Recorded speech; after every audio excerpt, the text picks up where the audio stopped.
Olá, sejam todos muito bem-vindos. Aqui é a Sabatina Imirante. Vamos entrevistar todos os candidatos ao governo do estado e também ao Senado. Hoje aqui comigo estão os colegas que vão participar dessa sabatina, Ronaldo Rocha e Gilberto Leda, jornalistas do Grupo Mirante, aqui de comunicação. E o nosso entrevistado de hoje é o senador Everton Rocha, candidato ao governo pelo PDT. Senador, seja bem-vindo. Obrigado, Carla. Cumprimentar aqui o jornalista Gilberto Leda, o jornalista Ronaldo Rocha e todos os internautas que estão acompanhando neste momento o início dessa importante sabatina que vai dar a oportunidade de você escolher o seu representante no próximo dia 2 de outubro. Lembrando das regras, nós temos 10 temas a serem sorteados com as perguntas feitas aqui pelos 3 jornalistas aqui, tá bom? Vamos lá começar. O primeiro assunto, senador. Os assuntos já foram todos conferidos pela assessoria do candidato. Nosso primeiro assunto é cultura. Senador, em toda a campanha sempre se fala muito de cultura, o que vai ser feito pela cultura, mas geralmente acaba em quase todas as administrações focando somente na cultura popular. Esquece aí bibliotecas, teatro, literatura, enfim, outros ramos da cultura. No seu plano de governo, o que o senhor tem específico, além da questão da cultura popular, também para esse outro lado da cultura? No governo do Jackson Lago, nós implantamos a linha da maranhensidade. O Maranhão, eu tenho dito em toda a pré-campanha e dito para todos que nós temos vários estados no mesmo estado. Aqui em São Luís, a nossa cultura é totalmente diferente da de Balsas, no sul do estado. A interferência que se existe no estado do Pará, na região da BR, Maracassumé, Carutapera, toda aquela região também é totalmente diferente. Assim como na região dos Cocais, ali que tem a influência direta do estado do Piauí. O estado do Tocantins, que é toda a região do Bico do Papagaio, que você pega a região tocantina, também tem a sua peculiaridade, a sua particularidade. Eu tenho dito que nós vamos pegar experiências de gestão em outros estados e, claro, potencializar toda a capacidade que nós temos produtiva aqui no Maranhão. E a cultura, ela é uma indústria produtiva. Ela precisa tirar essa história de que só tem que se fazer em época de São João aqui na capital. Foi vendido, por exemplo, que nós tínhamos o maior São João do mundo, que não foi verdade. De longe não foi. Primeiro porque o São João não chegou no interior do Maranhão, não se teve apoio concreto para os municípios. E o Maranhão, ele não é só São Luís, nós precisamos fazer com que o Estado ele chegue de forma descentralizada. Você tem a possibilidade não só de dentro da escola promover a cultura, como através de uma política intersetorial você trazer o turismo, como fez o Tocantins. Lá eles juntaram a Secretaria de Cultura e de Turismo, não quer dizer que aqui eu farei, mas eu poderei unir a política dos dois. Por quê? Porque se eu consigo trazer o turista para cá com uma cultura forte, um vai ser o atrativo para o outro. E isso vai me dar as condições de poder fazer com que esse mercado ele se torne independente. Eu tenho certeza que se nós conseguirmos potencializar essa possibilidade de fazer com que a cultura do Maranhão ela seja um atrativo também para os turistas, nós poderemos fazer desse viés uma indústria independente e, claro, forte e autônoma, como ela tem que ser aqui no Maranhão. Candidato, o ex-governador Flávio Dino, na sua gestão, ele mudou, né, alguns aspectos da cultura, principalmente da cultura histórica aqui na capital e no Maranhão. 2 exemplos clássicos aqui. Ele retirou da Madre Deus o carnaval, que era feito ali, e trouxe para cá para Beira-Mar. Então, a Madre Deus, que é um bairro, é um berço cultural que se diz, né? Ela ficou quase que esvaziada, o circuito saiu dali. E, por exemplo, a feira de exposição, que tem agropecuária, Expoema, mas tem um braço forte cultural ali também, deixou de ser feita na gestão do ex-governador Flávio Dino. Na sua gestão, o que se pensar para Madre Deus, que perdeu o circuito principal, que perdeu aquele eixo ali da cultura, e a manutenção da Expoema, que a gente tem, lógico, é uma feira de exposição, mas tem um forte braço da cultura, vai ser mantido? Olha, você tem 2 pontos importantes para ser esclarecido. Primeiro, a da Madre Deus. Você não faz governo sem dialogar. nós vamos sentar com todos os moradores e com as associações e com quem sempre fez a cultura histórica da região da Madre Deus, para nós potencializarmos e, se necessário for, voltaremos o circuito para lá. Isso não quer dizer que a beira-mar ela não possa ser utilizada para uma outra atividade cultural, de entretenimento. Eu sou da época que tinha uma Marafolia, por exemplo. Era uma iniciativa privada, mas o Estado ele pode sim incentivar e pode apoiar, até porque a juventude, principalmente com a potencialidade que nós temos aqui em São Luís, na nossa ilha, e também no Maranhão, você pode sim fazer com que tenha eventos fora de época aqui dentro do Estado e você aproveitando essas áreas de forma bastante ordenada e incentivando para que o turista venha para cá. Ele vem para cá, passar aqui 2, 3 dias numa atividade e depois ele vai conhecer os Lençóis Maranhenses, a Chapada das Mesas, outras regiões, é importantíssimo. O Parque de Exposição de São Luís, nós vamos convidar não só a Associação dos Criadores daqui do Estado, mas também as associações regionais. Eu tiro aqui o Sim Rural, lá de Imperatriz, e vários sindicatos rurais do Estado. Eles promovem as suas feiras e conseguem fazer com que gire milhões em negócio. E isso faz com que a economia gire e fortaleça. Por que a gente não pode, durante o ano, replicar essa ação aqui de forma permanente ou dar mais oportunidade para que o parque ele não seja só no período da Expoema, que parou. Nós temos que voltar com força, mas não só para a Expoema, mas para outras atividades. Nós estamos articulando, eu conversei com o senador Roberto Rocha, ele está articulando, por exemplo, uma agência do agronegócio lá dentro do Parque do Sim Rural, Imperatriz, e também o nosso projeto é trazer para São Luís uma outra agência, para que lá você possa também ser um local de vetor de negócio e também permanente, que deve ser um espaço importante daquele, não pode ficar ocioso durante todo o ano. Candidato, eu vou fazer 2 perguntas e uma para a gente poder aproveitar bastante o tema. O senhor fala no seu plano de governo que vai fazer uma revisão ou atualização do Plano Estadual de Cultura. Quais são os pontos que o senhor já viu que precisam de mudanças? E esse polo audiovisual, o que seria isso? É o governo, o Estado incentivando a produção de cinema, por exemplo? Você não tem hoje nenhum tipo de incentivo e os editais sempre são muito confusos e ele não chega na ponta para quem tem realmente essa capacidade, Gilberto. Então, você que tem esse preparo e quer se preparar ainda mais para o mundo do trabalho e reclama e pede por oportunidade, nós iremos abrir essa possibilidade dentro do nosso plano do governo estar em sintonia com você para se fazer esse trabalho.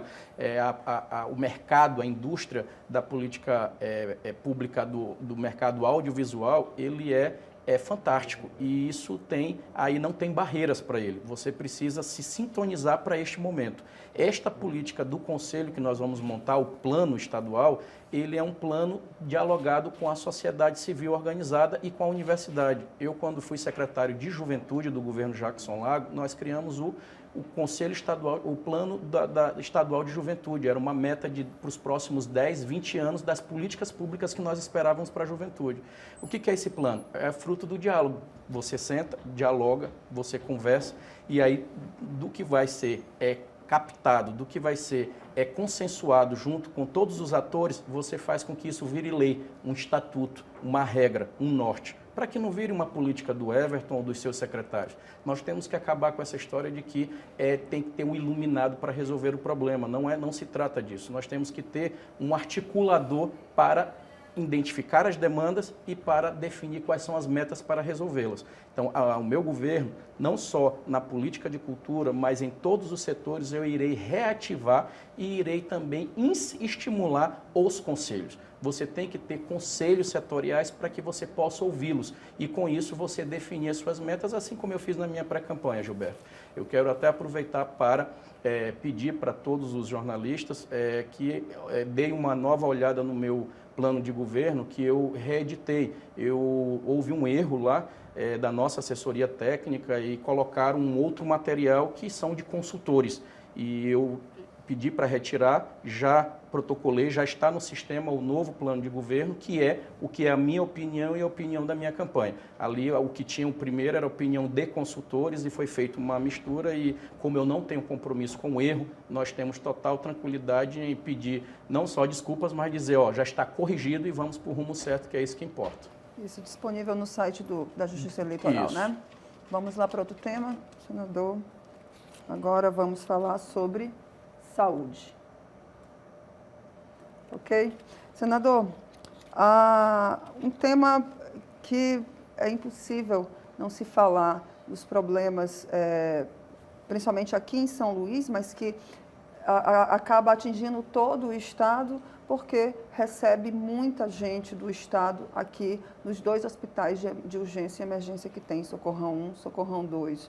E ao que parece, o estado ainda não conseguiu, o governo do estado ainda não conseguiu ter hospitais de urgência e emergência com o tamanho do Socorrão. Há essa possibilidade do governo focar nessa questão da urgência e emergência aqui, ou então o ideal seria uma parceria com as gestões municipais? Eu tenho muita alegria e também a satisfação de dizer que tenho dedicado o meu mandato para ajudar a saúde do Maranhão. Como senador da República, eu viabilizei o Hospital de Amor em Imperatriz, e ele já está funcionando, pleno funcionamento, com 2 carretas rodando os municípios do Maranhão, levando a saúde preventiva para as nossas mulheres. E eu fico feliz, porque cada vida salva, para mim, é muito importante. Então, é necessário que nós possamos ter, cada um, a sua contribuição. Essa luta que eu tenho contra o câncer aqui no Maranhão, ela não é de agora. Eu sou o parlamentar que mais ajuda o Aldenora Belo. Todo ano eu envio R$1 milhão para ajudar o Hospital Aldenora Belo, e agora este ano nós estamos construindo um hospital com a ajuda da bancada federal, articulado por mim, o Hospital de Câncer Aldenora Belo em Pinheiro. Então nós teremos a partir de novembro um hospital, já a primeira ala dele funcionando para atender toda a Baixada Maranhense. A política daqui de saúde do estado, ela, como todo o Brasil, ela é muito ruim. Ela, por mais que se tenha esforços, você não consegue ainda suprir as necessidades do cidadão. Tem gente que passa meses numa fila por uma cirurgia eletiva, por exemplo, e ele não tem solução. Ou quando a solução chega, já é tardia. E nós sabemos que esse recurso, ele não é inventado, você tem que ir atrás. E eu, como governador, irei utilizar todas as minhas relações, forças e esforços para captar mais recursos, para ajudar a trazer recursos para o Maranhão. E a municipalidade, ela é prioridade na minha gestão, Carla. Eu, como governador, eu seria um governador municipalista, assim como o Jackson foi. Eu não posso imaginar que eu vou fazer saúde regional sem trazer os municípios para dentro e conversar com eles e ser parceiros. Mas mesmo os municípios que não... Veja quanto custa um hospital regional de Peritoró, por exemplo, e veja quanto custa o hospital de Igarapé Grande, que atende a região.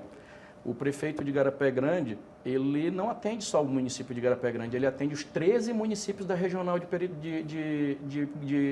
Mearim, lá de Igarapé.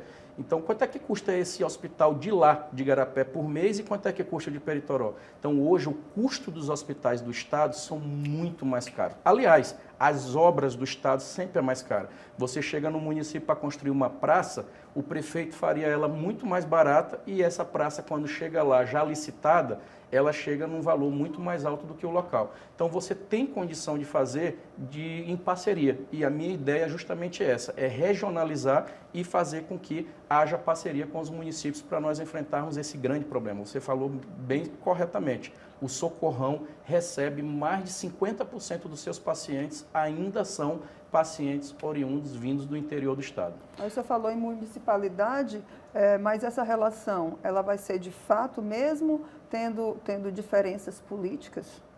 Já acontece isso. Hoje eu tenho vários, eu posso aqui listar para você municípios que não me apoiaram, não me apoiam para esse projeto da candidatura de governador, e que eu mandei recursos para eles esse ano já. Né? Tenho vários assim, exemplos. Então, lá o prefeito Toca Serra, lá da Baixada Maranhense, ele sabe que eu mandei para ele recursos já esse ano, na assistência social. Agora, recente, ele entregou uma ambulância para o seu município, Pedro do Rosário, e ele não vota comigo. Você vai lá em Dom Pedro, o prefeito não vota comigo, eu entreguei recentemente a ambulância nova 4x4 lá para atender os moradores. Para mim não importa quem votou, deixou de votar, quem me apoiou, deixou de apoiar. Eu, quando fui eleito senador da República, foi para representar o Estado, então eu ajudo todo o Estado.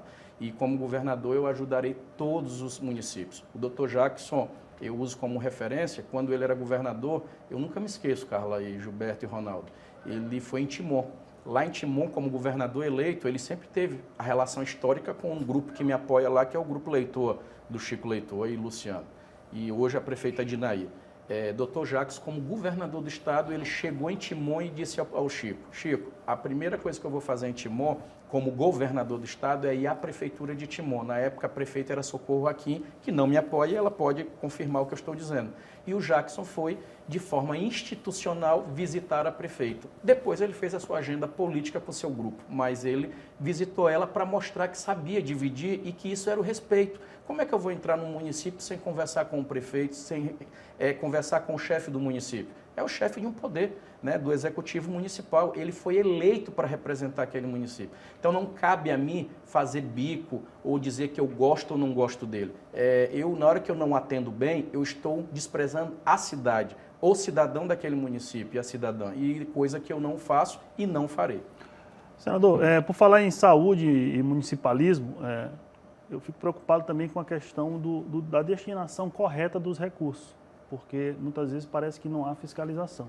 Recentemente a revista Piauí divulgou uma matéria muito extensa sobre desvio ou possíveis desvios, não pode dizer que foi desvio, possíveis desvio de recursos da saúde em municípios do Maranhão, alguma mudança de informações no lançamento lá para o SUS, para poder aumentar os tetos de receita dos municípios. E a revista Isto É diz que alguns desses municípios são de prefeitos aliados seus, possíveis recursos oriundos do orçamento secreto, o dito orçamento secreto. Queria que o senhor se manifestasse sobre isso também, pudesse falar como é que é a fiscalização dessa emenda que vocês mandam para os prefeitos e qual é a sua proposta para fiscalizar os prefeitos, se o senhor for governador, fiscalizar o recurso que foi enviado para os prefeitos. Eu te agradeço essa pergunta, que eu estou tendo essa oportunidade também de fazer esse esclarecimento. Primeiro, Gilberto, Ronaldo e Carla e todos os amigos que estão nos acompanhando neste momento nessa sabatina. A política de saúde e todas as outras do Brasil, ela só tem uma entrada a esse recurso, que é o público, através das prefeituras. E a Constituição ela é muito clara, ela tem os seus órgãos fiscalizadores e a legislação está aí. Tribunal de Contas, Ministério Público, Câmara de Vereadores e a sociedade como um todo. Portanto, não é correto afirmar a palavra orçamento secreto, até porque todos os parlamentares, quando enviam seus recursos, eles fazem questão de divulgar nas suas redes para que eles possam se fortalecer e se aproximar mais do cidadão. E isso é natural, é você fazer com que o parlamentar mostre a sua boa força, a sua força e a sua boa relação com o município local. Isso dá condição a ele de, quando chegar próximo da eleição ou no período eleitoral, ele ser reconhecido pelo seu esforço e pelo seu trabalho. Se você pegar todo o parlamento do mundo moderno, o legislativo participa do orçamento. Ao contrário do que aqui tentam criminalizar, já acontece em outros países desenvolvidos. O parlamento participar do orçamento, ele tem uma pequena rubrica, porque ela é irrelevante perto das outras. O nome não é orçamento secreto, é RP9, é uma rubrica 9. Então, isso quer dizer que tem a 8, a 7, a 6, a 5, a 4, a 3, a 2 e a 1. Então, todas essas rubricas são do Poder Executivo. Então, esta 9, que é do Poder Legislativo, ela dá condição de você ter autonomia. Por exemplo, todos sabem que eu sou oposição ao governo Bolsonaro. Eu não votei, eu não acompanhei o seu governo. E todos sabem que eu fui independente e consegui mandar muitos recursos para o Maranhão. Então, por que eu fiz isso? Porque eu sou independente e porque o Legislativo tem autonomia de ajudar a participar. É disso que se trata.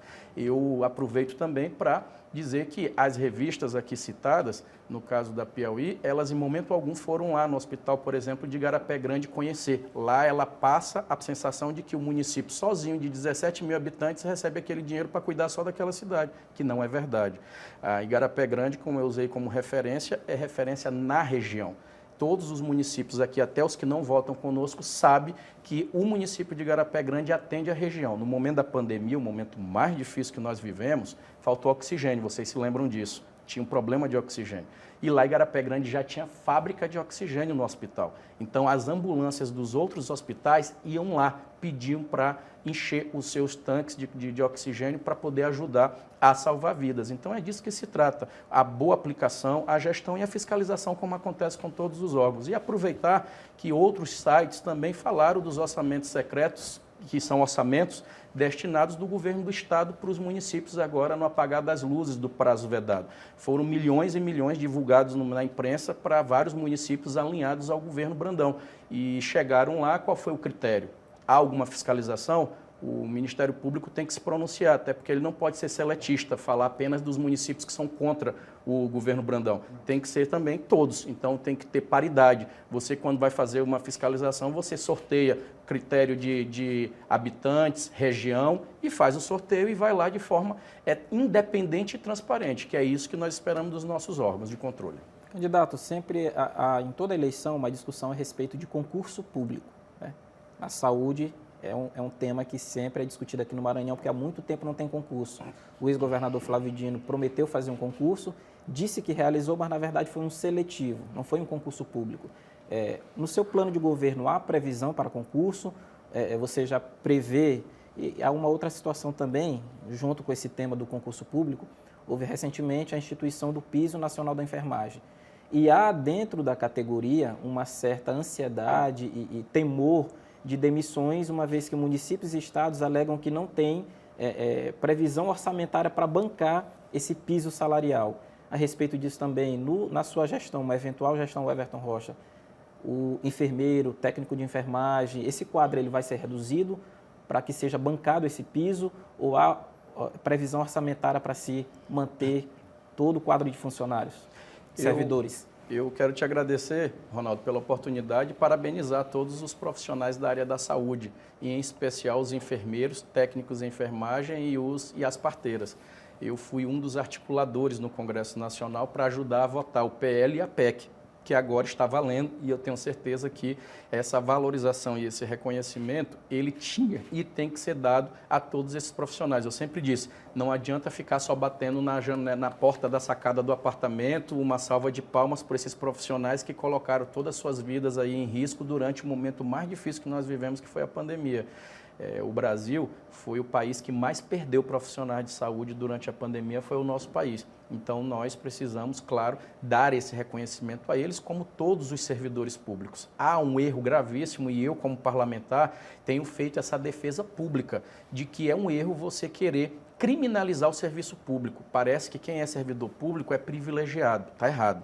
Há uma casta que essa, sim, precisa ser regulamentado com teto, e a questão do teto salarial, com o seu piso, e o teto, e também outros privilégios que tem os famosos penduricalhos. Mas a sua grande maioria do servidor público, ele não é privilegiado coisa nenhuma. O seu salário é defasado, ele recebe pouco e ainda não tem nenhum tipo de estímulo para trabalhar. E o profissional da saúde se encaixa em um deles. É preciso você fazer um pacto, repactuar essa relação com esse profissional. Não só da saúde, mas de várias outras áreas. Por exemplo, como governador, eu já disse, eu irei chamar os policiais que estão aguardando, já com curso feito, já estão prontos para ajudar a servir, a melhorar a segurança do Maranhão, e não foram chamados nessa lista do último concurso. A AGED é a mesma coisa. E como é que você vai fazer isso? Cortando gastos desnecessários, supérfluos. Eu vou te dar exemplo, eu entrei junto ao Ministério Público, que ainda não se manifestou, com uma reclamação daquela famosa, que foi divulgada, famosa licitação do coquetel e coffee break de quase 11 milhões de reais para São Luís e Imperatriz. No momento mais difícil do Maranhão, o que nós estamos vivendo, a mídia nacional dizendo que você tem um dos estados mais pobres do Brasil e as pessoas aqui passando fome, e para 6 meses fazer um coquetel, uma licitação de coffee break, de comidas caras, de quase 11 milhões de reais. Então, nós vamos cortar esses gastos supérfluos, diminuir o custo da máquina para que você possa valorizar mais o servidor e também os serviços. O Maranhão hoje, se eu pudesse, eu sou formado em administração, então eu sei que o problema hoje não é o dinheiro, o problema é a coragem e a vontade de se fazer de verdade a forma correta. E você fazer da forma correta, claro que você tem que ter independência. Você não pode ter o rabo preso com ninguém para poder fazer as mudanças que tem que ser feita. E você pode ter certeza que eu farei essas mudanças. Senador, como o senhor acabou de falar aí sobre o concurso público da Polícia Militar, muitos internautas perguntando exatamente sobre isso. Se esses concursados aí, quem passou, quem já fez o curso, será chamado ou não, mas o senhor já respondeu né? Apesar de imaginar como se coloca tantas pessoas com um orçamento tão comprometido já com a Folha. E eu ainda vou dar aqui mais um dado importante para você que está em casa, me assistindo aí através do seu telefone, na rua, do seu computador, é entender. A Folha, quando você faz um serviço prestado, o encargo dele é bem maior do que o do servidor concursado, o encargo. Acontece que esse alívio ele não está dentro do limite de responsabilidade fiscal. Então, você no terceirizado, você foge disso. Então, é necessário que dentro desse limite você tenha essa responsabilidade, mas você tenha esse foco. Nós precisamos focar no que interessa. A população ela não pode mais se sentir explorada da forma que está, de todo o tempo estar recolhendo muito imposto e no final não tendo o seu serviço devolvido em forma de segurança na rua, com saúde funcionando, os hospitais, com professores na sala de aula. Enfim, você tem que inverter essa lógica e a minha ideia é essa. Perfeito. Vamos sortear outro tema. Capricho. Capricho. Administração pública. Falando em administração pública, senador, Congresso Nacional aprovou e o presidente sancionou a lei aí que fixa os percentuais da alíquota do ICMS. Foi uma redução considerável. Aqui no Maranhão, a previsão é que deixe de se arrecadar 3,4, quase 3,5 bilhões. E, além disso, a consequência foi uma decisão judicial que faz com que o governo deixe de pagar as parcelas dos empréstimos que tem com Caixa Econômica, Banco do Brasil, BNDES.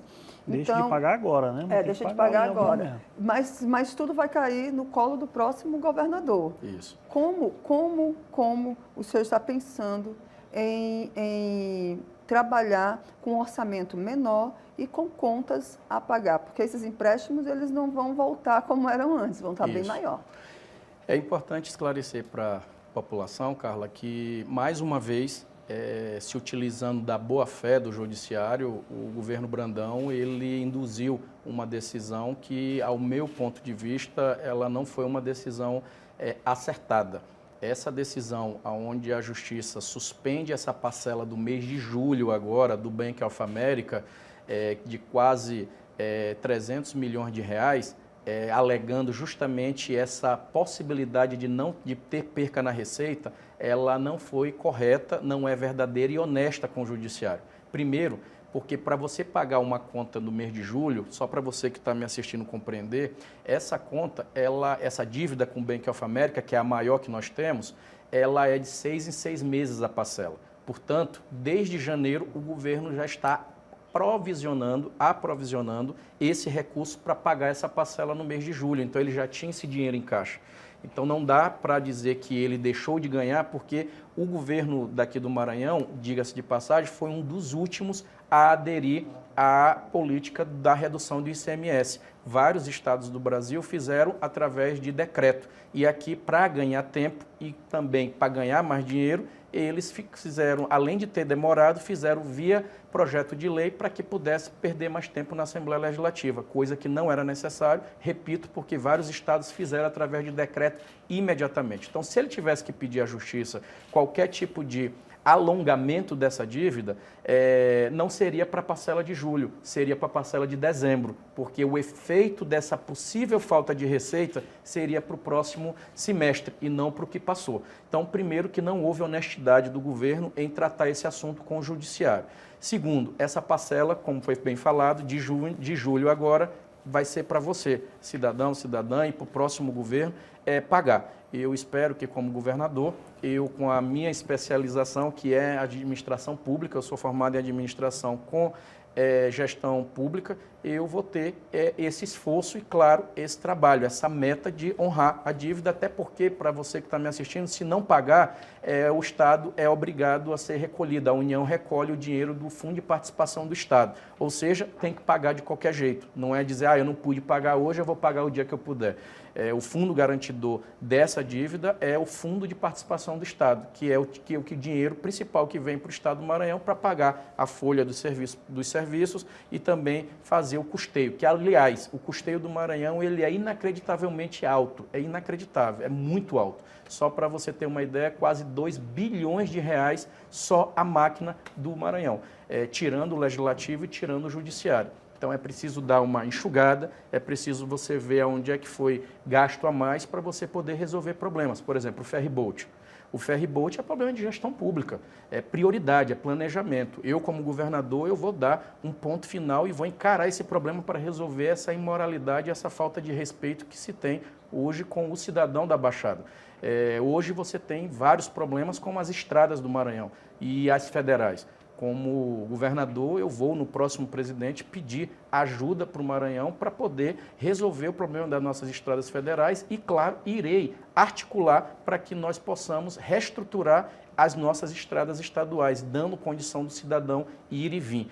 Dentro desse conceito é que nós vamos começar a fazer esse enfrentamento. E não vai ser fácil, é muita dívida, são muitas obrigações. Para você ter ideia, o Maranhão são 100 milhões de reais que é feito o aporte na CAEMA. Então, aporte, porque ela é deficitária. Então, você tem vários desafios e nós precisamos unir forças para poder resolvê-los.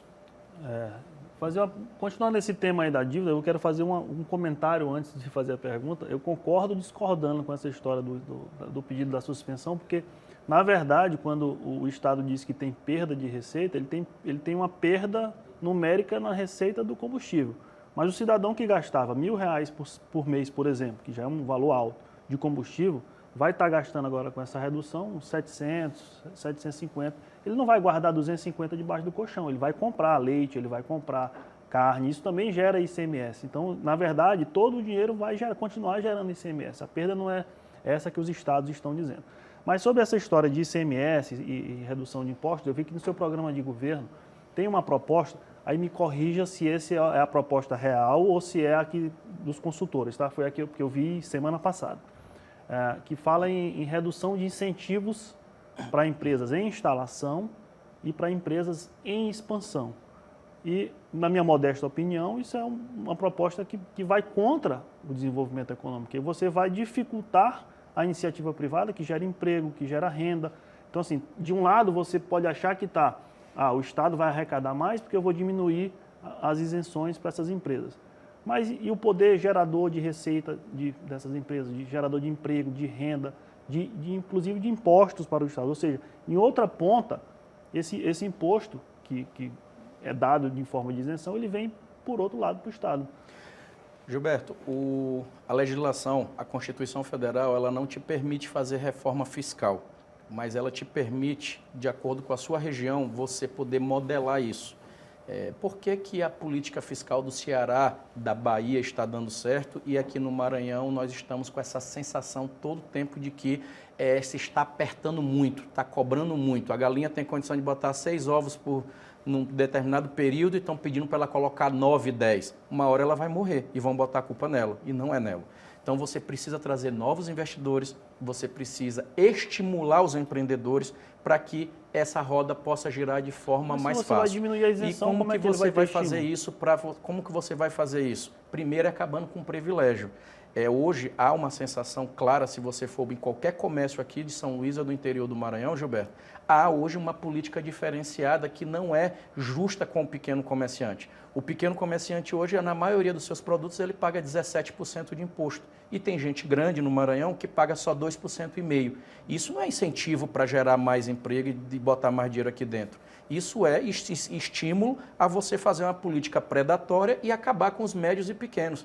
E, sinceramente, se isso for estímulo para o desenvolvimento, só se for de uma empresa ou de um grupo. E eu não estou atrás de fortalecer uma hold aqui no Maranhão. Nós estamos atrás aqui de abrir para todos poderem investir aqui dentro. E você todos abrir aqui dentro é você dar oportunidade para que na política fiscal eles comecem a ser competitivos. Aqui você não pode dar privilégio apenas para um grupo, você tem que dar para todos. Aqui, empresário que vier para o Maranhão é tapete vermelho, é totalmente bem atendido. E você vai mostrar para ele que de forma regionalizada ele vai ter possibilidade de estimular o seu negócio. E isso nós podemos fazê-lo. selo. Como? Nenhuma empresa, nenhum investidor vem para uma região que não oferecer segurança para ele e logística. Então você tem que pensar desde os aeroportos regionais, as estradas e a logística para você poder montar de verdade a infraestrutura para poder receber esses empreendedores. Eu vou fazer o que o Ceará já fez há 40 anos atrás. Nós faremos um governo desenvolvimentista, um governo que de verdade chame a iniciativa privada para fazer com que ela invista aqui dentro. E aqui você tem muito potencial, você pode acreditar. Exato, eu acho seja que nós no estamos turismo, concordando, então. Sim. Eu acho que o que está errado é o plano lá.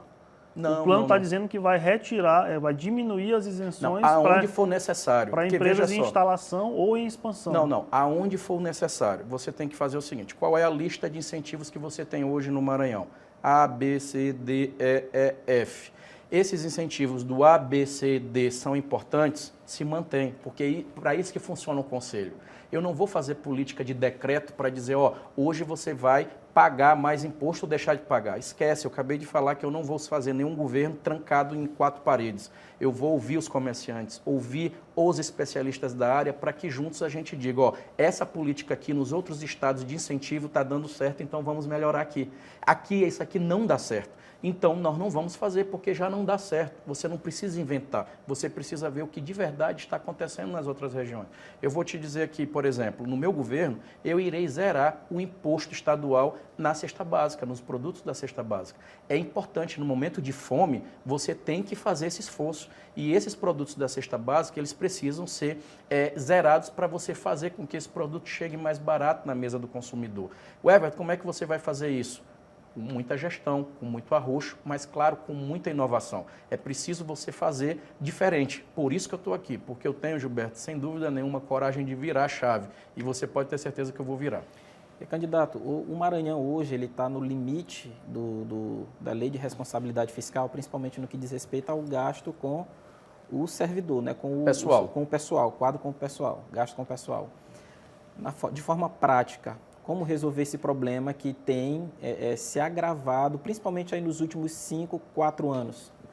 Só complementando a pergunta do Ronaldo, lembrando que muitos dos cargos que existem das secretarias são para abrigar aliados políticos. Defasados. Sim. Isso, aliados políticos, e por isso contribui também para uma máquina tão pesada. Muito pesada e ineficiente. Se você pegar quase 90% dos cargos comissionados e do que gira de custeio, de custo ou de qualquer tipo que influencie no orçamento do Estado, ela está concentrada aqui em São Luís. O Maranhão, ele é o Maranhão, são 217 cidades. Então, eu vou pegar a lei complementar que foi aprovada em 2009 do governo Jackson Lago, irei adaptá-la para a realidade, já se passaram 12 anos e é necessário, 11 anos e vai para 12, então é necessário que você sempre esteja atualizado e nós iremos propor aquele ponto de vista que nós já defendíamos lá atrás. Qual era o ponto de vista? Regionalizar o orçamento do Estado e regionalizar a administração do Estado. Então, novos cargos, novos concursos que eu irei fazer, o governo irá fazer, será para as regiões do Maranhão. Nós iremos estimular quem já está em São Luís a ir também para o interior, através de incentivos, através de políticas que possam estimular esse servidor a ir atender e a ir trabalhar ou morar em determinada regional. Com isso, você vai poder começar a enfrentar essa discrepância e essa balança que hoje, infelizmente, ela é muito injusta na questão do atendimento, na presença do Estado nas regionais. A minha primeira ideia é que nós tenhamos 12 regionais. Então, além de São Luís, nós vamos ter 12 regionais e nessas 12 regionais você vai unificar, você vai juntar. Se você chegar em qualquer regional hoje do Maranhão, cada secretaria ou agência tem um prédio, um aluguel, uma estrutura montada. Aí o custo que você tem para manter aquilo tudo em cima, embaixo você não consegue, por exemplo, uma das metas minhas que é na agricultura, que tomara que a gente seja sorteado para o tema, principalmente a familiar. Hoje você vai em qualquer feira do Maranhão, tudo vem de fora. A maioria dos produtos, Bahia, Ceará, Piauí, tomate, cenoura, batata, está vindo de fora. Então, a AGERP, o Interma e a AGED, eu irei reestruturar esses órgãos para que de verdade nós tenhamos assistência técnica, nós temos incentivo para que esse produtor local ele tenha ali, não é só a semente, mas ele tenha um acompanhamento para que ele possa ser estimulado a produzir e com isso gerar renda, até porque o foco do meu plano de governo é trabalho. E se você gera trabalho, gerando oportunidades. Eu falava aqui da máquina enxada. Em cada regional dessa, você tem um prédio, você tem um aluguel, você tem um custo para manter aquilo. Por que não está tudo em um local só? Para que você tenha a condição do representante da área fim, ele cuidar da sua área e não ficar cuidando de quem é que vai fazer a manutenção do prédio dele, de quem vai fazer a pintura daquele prédio, como é que ele vai alugar, por quanto, se é justo, se não é, quem vai vigiar. Não é função daquela área fim disso. O técnico da saúde, o responsável da saúde naquela área, ele tem que cuidar de ver se o hospital tem médico lá atendendo, se tem medicamento dentro do hospital, se as coisas estão funcionando a contento. Então, a ideia é justamente essa, nós podemos regionalizar, levar o governo para essas regionais para que a gente esteja mais próximo do cidadão. Candidato, eu insisto só mais uma vez nesse tema da isenção. Página 7 do programa de governo, o senhor fala do Pacto pela Superação da Pobreza. Eu vou só ler o que está exatamente no plano, para não ficar dúvida. Porque eu entendi, quando o senhor falou, eu entendi que nós até estávamos concordando, né, com Sim. incentivos para outras empresas, para mais empresas. Mas o plano fala, aí já na página 8, que uma das propostas... Já é atualizada do site? Eu acabei de pegar. Site agora? Acabei de abrir. No curtíssimo prazo, reduzir os subsídios dados às empresas em implantação ou expansão. Sim. Se eu não entendi errado, aqui está dizendo que vai diminuir o incentivo. Reduzir.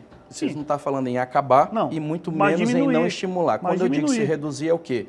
Há reclamação hoje, onde você chega, de que não é justa a política de incentivo. Okay. Então, se não é justa, você vai sentar com todos os setores, ver o que aconteceu nos outros estados e modular para cá. Ou seja, você pode reduzir isso. Isso não quer dizer que você vai acabar. Mas o senhor falou que existe uma política quase predatória. Isso. E que aí, para atrair outras empresas, você vai, então, modificar esse sistema. Isso. Mas se você vai reduzir de quem está em implantação... Não, se o implantador ele for uma política que não é predatória e é uma política que ajude a estimular a receita do Estado e o desenvolvimento do Estado, é óbvio que ele vai ser melhorado o incentivo dele. Então, esse determinado setor é um setor produtivo e vai nos ajudar a melhorar a economia, então eu vou melhorar o estímulo a ele, eu não vou tirar. Então é flexível. Total. Gilberto, uma das coisas que o maranhense vai ter no meu governo, primeiro porque a minha característica é essa, eu vim de baixo, do povo. Eu sou filho de uma professora evangélica, de um técnico agrícola, então eu sei o que é o dia a dia, a dificuldade da nossa gente, do nosso povo. Então, eu vou ter essa sensibilidade e essa humildade para você poder tratar com as pessoas e também melhorar. Parar, mudar, pedir desculpas, acertar melhorar o que está acertando, mudar o que está dando errado. Então, você tem que ter essa condição de fazer. E isso eu tenho tranquilidade em fazê-lo. Então, tal ação não deu certo, ela é ruim, para-se imediatamente. Nós não temos compromisso com o erro e nós iremos ter total tranquilidade para sempre tentar buscar a direção correta, que é do desenvolvimento do Maranhão. Não é à toa que o nome da minha coligação é Trabalho. Nós só vamos superar a dificuldade, a crise que o Maranhão está vivendo, se nós dermos um passo para frente, gerando trabalho. E isso é através do desenvolvimento sustentável. Isso é através de frentes. Você tem do turismo, você tem do agro, agricultura familiar, o gás natural, que é uma potência enorme e que precisa ser feito com que essa riqueza ela possa ser estimulada aqui para dentro. Se tiver oportunidade mais na frente, quero discorrer um pouco sobre o gás natural, que pouca gente conhece ou sabe do assunto, e é importante que as pessoas compreendam que nós temos aqui um pré-sal nosso, que é o gás natural, e que nós vamos ter que explorar ele de maneira melhor para que o Estado possa ganhar. Perfeito, senador. Vamos aqui para mais um tema. Agora, educação. Ok? A educação sempre se fala da necessidade de escolas melhores, de aumentar os índices educacionais do Estado, que a gestão passada estava até comemorando, mas o aumento do índice é muito quase insignificante. Tímido, né? Tímido demais. Então, senador, quais são os seus planos para realmente desenvolver a educação do Maranhão. Aquela que seja na prática, não seja só na propaganda, que alguém que confie na educação pública e não precise pagar uma escola, por exemplo. Eu, de já, quero adiantar aqui para toda a população que eu tenho um compromisso de fazer com que a bandeira do meu partido, o PDT, que é a bandeira da educação, que é a luta que o Brizola teve lá atrás, através dos CIEPs, ele que deu essa noção e essa direção para que nós pensássemos o que era educação no modelo de tempo integral. E esse modelo de tempo integral, ele dá acesso a não só a possibilidade do conhecimento na prática, como também a formação desse cidadão, com acesso à arte, à cultura, ao esporte e também ao contraturno. Então, além de uma alimentação de qualidade, porque muitas das nossas crianças e dos nossos jovens, quando vão para a sala de aula, muitos vão sem nenhum alimento na barriga. E a sua principal alimentação é dentro da escola. Então, ele precisa ter um bom alimento, ele ter boas condições para poder aprender. E levar a educação de verdade para as regionais do Maranhão é você fazer um debate sério, é você estimular. E eu digo isso porque minha mãe é professora concursada do Estado. Nós não podemos fazer uma política da forma como ela apenas foi apresentada. Por exemplo, eu tenho dito sempre que o que está dando certo eu vou melhorar. O restaurante popular foi iniciado no governo, foi concebido no governo do Flávio, e os secretários que começaram o restaurante popular são todos ex-secretários que hoje me apoiam. Então, nós iremos melhorar o restaurante popular e ampliar ele para todo o Maranhão. A Escola Digna, a primeira secretária de Educação do governo Flávio foi a secretária Áurea, que era do PDT. A concepção de engenharia, a concepção do programa Escola Digna foi da secretária e da equipe nossa do PDT no início do governo do Flávio. Então, esse resultado tímido aí também é culpa do PDT? Eu não digo culpa, você tem que ter a autocrítica de saber o que tem que ser feito. Por exemplo, eu vou melhorar o programa Escola Digna. E aí, Everton, como é que você melhoraria? Eu primeiro chamaria os municípios para dialogar. Eu não definiria municípios simplesmente porque eu sei que na escola lá de Vitorino Freire, de 15 povoados, tem escolas de palha, então eu cheguei lá e eu chegar lá e fazer 15 escolas dignas ao lado de cada escola de palha dessa. Eu estou te dando o exemplo lá, porque lá a prefeita, sabe o que foi que ela fez? Ela acabou com muito seriado. Na época, os pais ficaram chateados com a prefeita porque ela estava acabando com a escola do lado da casa deles. E aí ela melhorou a estrada, ela comprou ônibus novos e foi trazendo esses alunos para escolas mais estruturadas e com condição de cada um aprender na sua sala de aula. Isso foi uma política corajosa. Hoje, esses pais estão agradecendo ela. Por quê? Porque os alunos começaram a aprender a ler e escrever. O Maranhão, se você pegar os dados nossos, não sou eu que estou dizendo, o Maranhão é o estado que mais se passa alunos sem aprender. Então, você acha que os pais vão ficar felizes na hora que saber que seu filho está passando de ano, ele não está aprendendo a ler, escrever, ou fazer uma equação, uma soma, um cálculo, então, ou interpretar um pequeno texto, ele não vai ficar feliz com isso. E hoje, infelizmente, acontece. Os alunos estão passando de ano e, infelizmente, não estão aprendendo. E isso tem que ser revisto. Claro que estimulando o nosso professorado, né, o nosso corpo docente, o discente, estimulando os profissionais da educação e chamando os alunos para esse grande pacto, para a gente acabar definitivamente. Não estava na Escola Digna. O programa Escola Digna não tem esses pontos de incentivar os professores. Não. Escola Digna é mais estrutural. Então, talvez tenha sido por isso que não tenha tido resultado no... Então, nós temos que ter esse diagnóstico, Gilberto, para você poder saber, olha, nós precisamos melhorar nisso daqui. Então, melhorando, você vai fazer um pacto. Então, esse pacto tem que estar com o exército mobilizado e estimulado. Então, nós vamos fazer essa pactuação, não só com os nossos professores, mas com todos os profissionais de educação, para que nós possamos redesenhar esse modelo hoje que nós estamos implantando aqui dentro do Maranhão. O Maranhão é o estado que tem o maior número de analfabetos, né, na terceira idade. E também a nossa juventude, ela pouca, como eu falei, está aprendendo. Então, é preciso você fazer esse grande pacto para superar o analfabetismo e também levar mais conhecimento para nossos estudantes, para a nossa juventude, até porque eles têm que estar preparados. Não dá para me falar de trazer indústrias e novos empregos para cá se eu não ir preparando essa mão de obra. Até porque, pode acontecer de vir uma boa empresa para cá e virar e ficar apenas um emprego de chão de fábrica, do peão para nós e os bons empregos e para as pessoas de fora. Isso nós não queremos. Então, nós vamos estimular o máximo possível para capacitar a nossa mão de obra e, claro, fazer com que o nosso jovem possa aprender. Candidato, esse tema educação eu acho bacana porque a gente consegue trazer para um outro questionamento, que é um questionamento que eu fiz já para o Simplício Araújo também, que diz respeito a essa contradição dessas duas candidaturas, que eram parte do governo e hoje precisam encontrar um norte, um argumento, uma justificativa com críticas ao governo. E o senhor citou o exemplo da educação em que o PDT indicou a primeira secretária de educação e tem que fazer esse debate sobre índices e não evolução de índices do Maranhão, sendo que... Lembrando que ela não passou 6 meses, sendo que teve parte lá. E aí, como é, então eu quero trazer para esse outro campo também, o campo mais geral. Como é fazer essa campanha tendo que convencer o eleitor de que você pode fazer críticas a esse governo, tendo participado dele, direta ou indiretamente, durante 7 anos e meio? Eu tenho que convencer o eleitor, Gilberto, e te agradeço por essa oportunidade, primeiro de que eu estou preparado para governar o Maranhão. Dentre dos candidatos que aí estão, com coragem, que tem coragem para virar a chave e fazer a diferença, é o Everton.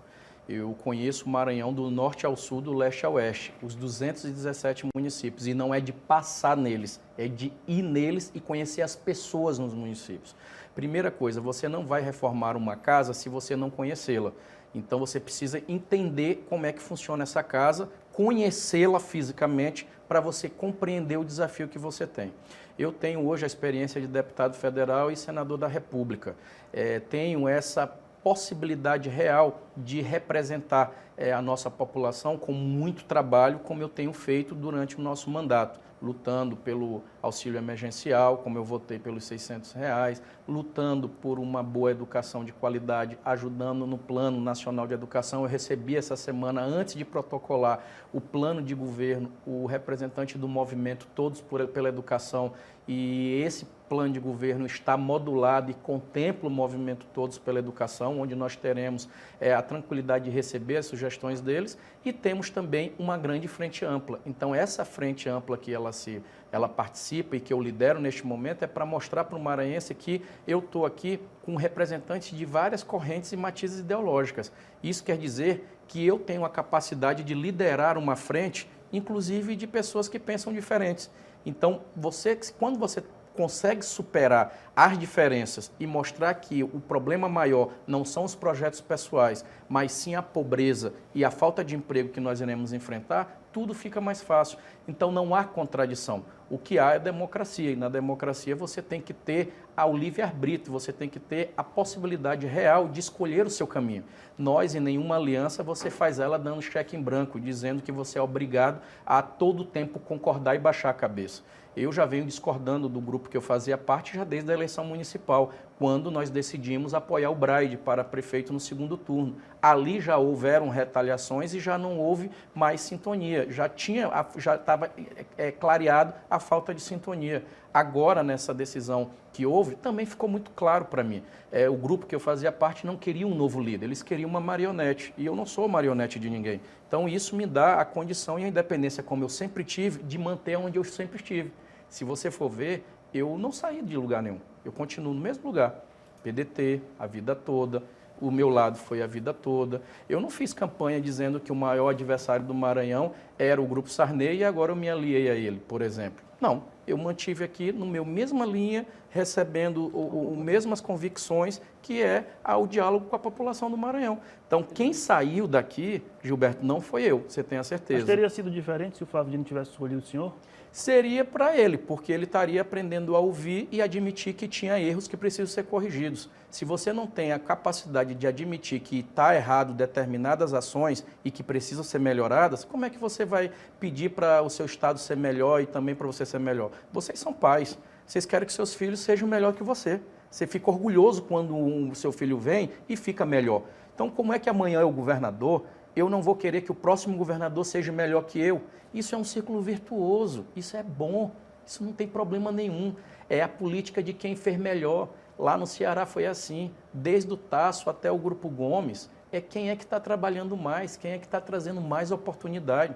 Eu sonho por um Estado que traz mais oportunidade, não que tratou com mais pessoas. Esse negócio de fulanizar, esquece, eu não vou fazer isso.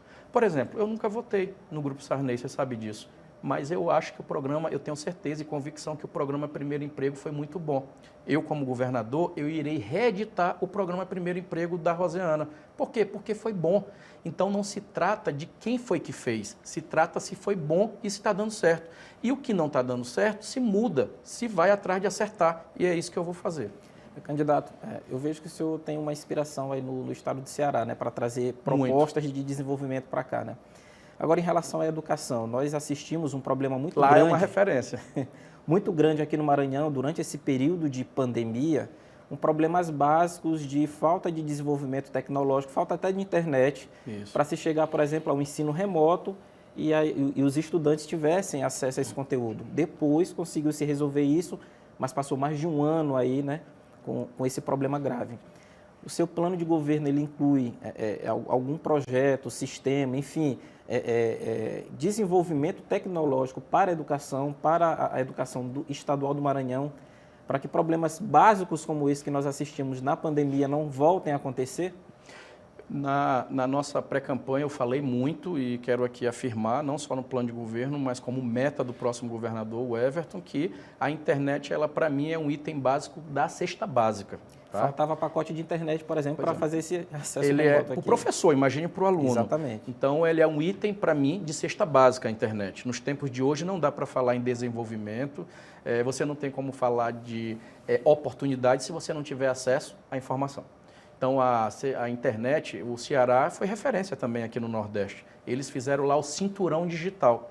Com esse cinturão digital, eles conseguiram otimizar, melhorar e deixar a máquina, por exemplo, pública mais eficiente, porque na hora que eu levo a internet de qualidade para as regionais, eu consigo fazer com que o serviço, desde a Secretaria de Segurança até o serviço de saúde, sejam mais rápidos e eficientes. E com isso você leva ele para a educação. Sabe qual é o estágio que o Ceará está agora? Eles estão puxando a internet nos próximos anos. Eles agora querem puxar a internet que eles têm boa de qualidade na escola e levar para o bairro, para a periferia. Para quê? Para que a internet chegue na escola daquele estudante da escola pública. Por que na casa dele? Que chegue nas casas. Por que na casa? Porque na casa desse estudante, além de um contraturno ele poder ter lá o iPad dele para estudar, você vai poder levar cursos profissionalizantes para os moradores daquela casa. A mãe quer fazer um curso de culinária, o pai quer fazer um outro curso para poder melhorar ali algum tipo de serviço que ele saiba ou queira aprender a fazer. Então, você leva a oportunidade para a família daquele estudante de escola pública. Isso é pedir muito? Isso é sonhar muito? Não é. Eu tenho certeza que se você tiver meta, tiver coragem e ir atrás, você consegue fazer. Então, eu irei levar o cinturão digital para o Maranhão, nós iremos integrar as nossas regiões para, primeiro, você dar mais eficiência para o serviço público. Segundo, você poder fortalecer através da educação e em todos os outros sistemas, como a segurança pública e a saúde, você poder unificar essas ações e fortalecê-las através de um bom resultado, que é velocidade, internet com qualidade e com velocidade. Senador, o nosso tempo está acabando, infelizmente não dá tempo de sortear mais nenhum tema e também de fazer mais outra pergunta. Temos aí basicamente 2 minutos, aí eu queria dizer para o senhor fazer suas considerações finais. Eu queria agradecer aqui a todo o grupo Mirante de comunicação pela oportunidade que vocês estão me dando de, em primeira mão, ser o primeiro sabatinado aqui por essa importante plataforma, para que eu possa levar para você, pudesse aqui trazer um pouco do que estou pensando para o Maranhão. Acreditem, o Maranhão ele tem como dar certo e dará certo. Eu tenho a coragem de mudar a chave, vou fazer isso e com isso com muita independência, com muita força de vontade de ver as coisas acontecer, gerar emprego, colocar água na torneira e banheiro dentro de casa. Essa é a minha grande meta e tenho a certeza que essa meta será atingida. Tudo que deu certo, eu irei repetir e melhorar no meu governo. O que não está dando certo, eu irei mudar. E para isso eu preciso do seu apoio, preciso que você compreenda que nós juntos poderemos fazer a verdadeira transformação do Maranhão. Perfeito, a gente agradece aqui o senador Everton Rocha, obrigado por ter participado aqui do primeiro dia de sabatina. Boa Estreante. sorte. Gilberto Ronaldo, obrigada pela participação de Obrigado, vocês. gente. Obrigado, candidato. Obrigado, Carlos. Obrigado, João. Amanhã a gente vai entrevistar o candidato do PSC, Laésio Bonfim, às 10 horas da manhã aqui no Portal Emirante. A gente espera por vocês. Tchau, tchau. Até a próxima.